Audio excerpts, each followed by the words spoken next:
Welcome to the sunny shores of Cape Cod. It's another beautiful night for baseball, and the Bourne Braves are back in action.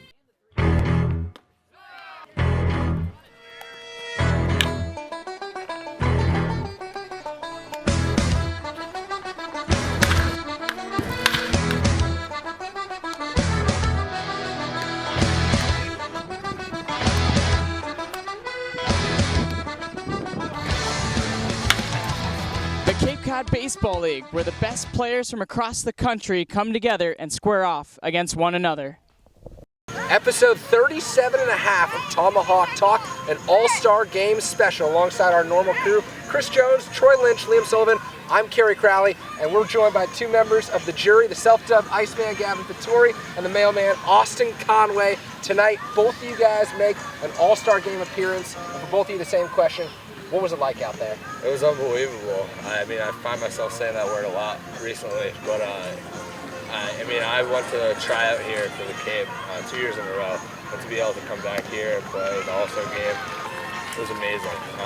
And then pretty unusual circumstances to go out, come off, and then go back out. So that was cool too. It's a memory. You know, it wasn't just a typical 3 outs. So that was awesome. And Austin, you got the ninth inning. For me, it was awesome just being in the Cape and being able to pitch in this All-Star game in particular was a blessing. So I enjoyed every minute of it. And, very competitive with the hitters I faced. So the ninth inning was very fun to pitch in. So it was great. And Gavin, you talked about unreal circumstances. You come out, you get the strikeout, and you got your 2 outs. So you're walking off the mound, and then all of a sudden, Frankenrider is coming out of the game. What's going through your mind when you have to come back and get another out? I mean, I sat down, I was pumped. Like, I ended on a strikeout. I was like, I got out clean. Like, you know, I'm done. And then everyone's like looking out there at him, and obviously that's horrible. That's a very scary thing, a real thing too. So I wish all the best for him. But, you know, they weren't going to bring Austin in. He was barely throwing. So, you know, I went back out there, and I was just saying to everyone, I just better not let up a home run. Or, I don't know who to blame, but I'm not going to blame myself, that's for sure. So, you know, a single, harmless, and then the guy threw him out. So it went relatively well. So, you know, I'm pretty happy with the way it ended up. So it was cool, though. Now you guys both had pretty similar stats, both gave up a hit, but both had a strikeout. Austin, were you kind of relieved after you got your first strikeout? Of course, it's being a closer, that's really what you go for.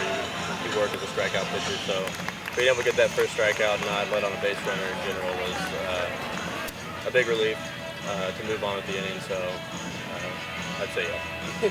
And then, guys, 3 Braves position players play a significant role in this game. Nick Solak getting 3 hits tonight. What do you think you saw from the other guys out there? Yeah, sorry. Personally, I think Nick Solak was tonight's MVP, but it's not how it always works. Joe Lincoln was not pleased. Joe Lincoln was very upset. Also, worth a mention, looked very good today. Threw some BP to Peter Alonso, who didn't do as hot as we hoped, but Joe Lincoln, great as always. Yeah, well, sorry to keep interrupting people. I guess I'm just a nuisance. Anyway, Solak did great. Honestly, we kind of had to ask them how they did, you know, out there. Kind of, we get caught up out there doing God knows what. And, you know, so we have to ask, you know, how they ended up doing. But, you know, we're happy, obviously. I think the Braves acquitted themselves nicely tonight.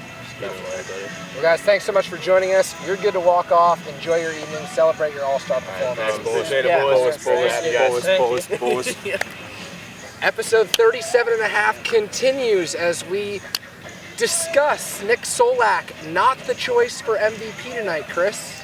Yeah, it was a head-scratcher. I thought maybe he'd be a co with Ian Hamilton or Smeltzer, but they take Hamilton and Smeltzer with their innings of work. Hamilton was lights out tonight. I have no doubt he was an MVP, but for Solak, 3 hits on a team that didn't score a run, I felt like he deserved at least co-MVP tonight. And Troy, Ryan Bolt, man center field, did a nice job. Jacob Robinson played the field well, and Bolt came up with a key hit late. Yeah, he did. You know, Bolt was just being his normal self, and he was coming off a very hot performance just the other night where he went 4 for 5, 3 runs and an RBI.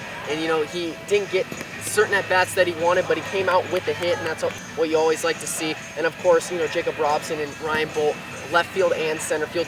You know that's covered. Nothing's getting by them, so that was fun to watch. Liam, Austin Conway, Gavin Vittori, we just had them on, but once again, they don't allow a run. That's what we're accustomed to seeing from them. Both clean sheets of ERAs right now. What does performing the All-Star game you think mean to them in terms of going forward this season? Yeah, of course. I mean, they were both temporary players. They both mentioned it, managed to get permanent spots, and then, exceeded expectations and then some.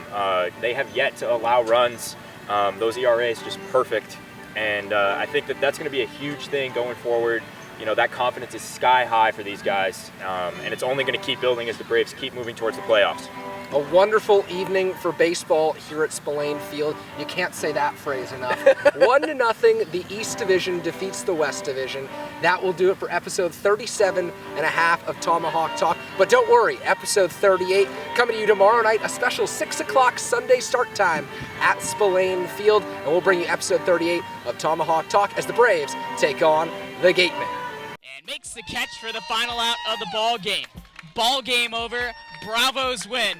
Fastball off the outside corner, gets away from the catcher Logan Ice. Here comes Garcillo. He scores the winning run. The Braves take it 4-3 on a wild pitch.